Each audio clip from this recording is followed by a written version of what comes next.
আগামী সেপ্টেম্বরে সংসদের পরবর্তী অধিবেশনে নতুন রাষ্ট্রপতি নির্বাচিত হবেন বলে জানিয়েছেন আইনমন্ত্রী মোহাম্মদ আসাদুজ্জামান। সকালে রাজধানীর সিরডাপ মিলনায়তনে এক অনুষ্ঠান শেষে সাংবাদিকদের প্রশ্নের জবাবে তিনি কথা জানান। বিদায় সদ্য সাবেক রাষ্ট্রপতি মোহাম্মদ শাহাবুদ্দিনের বিরুদ্ধে মামলা যাচাই বাছাইয়ের কথাও জানান আইনমন্ত্রী। একই অনুষ্ঠানে আন্তর্জাতিক অপরাধ ট্রাইব্যুনালের চিফ প্রসিকিউটর জানান, আগামী সোমবার শাপলা চত্বর হত্যাকাণ্ডের বিচার কাজ শুরু হবে।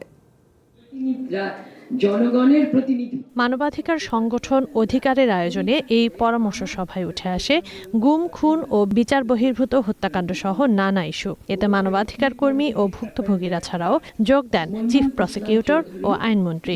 সাবেক চেয়ারপারসন অনুষ্ঠানে চিফ প্রসিকিউটর জানান, আগামী ২৭ জুলাই থেকে শাপলা চত্বর হত্যাকাণ্ডের বিচার কাজ শুরু হবে। আমাদের রিপোর্ট প্রস্তুত করা হয়েছে, রিপোর্ট আমার কাছে সাবমিট করেছে।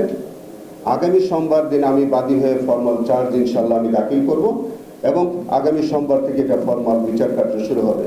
সভায় মানবাধিকার সুরক্ষা, বিচার বিভাগ সংস্কার এবং রাজনৈতিক উদ্দেশ্য প্রণোদিত মামলা প্রত্যাহারে সরকারের বিভিন্ন উদ্যোগের কথা জানান আইনমন্ত্রী Mohammad Asaduzzaman.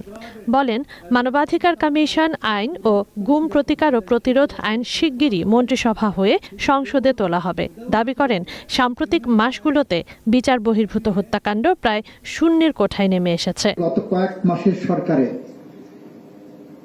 Extra judicial killing প্রায় শূন্যের কোঠায় নেমে আসছে। গুম প্রতিকার ও প্রতিরোধ আইন সংক্রান্ত আইনের বিষয়ে করে দুইটা আইনই আমরা চূড়ান্ত পর্যায়ে নিয়ে ক্যাবিনেট কমিটিতে পাঠিয়েছি। ক্যাবিনেট কমিটি এটা দেখে এটা ক্যাবিনেটে উঠবে।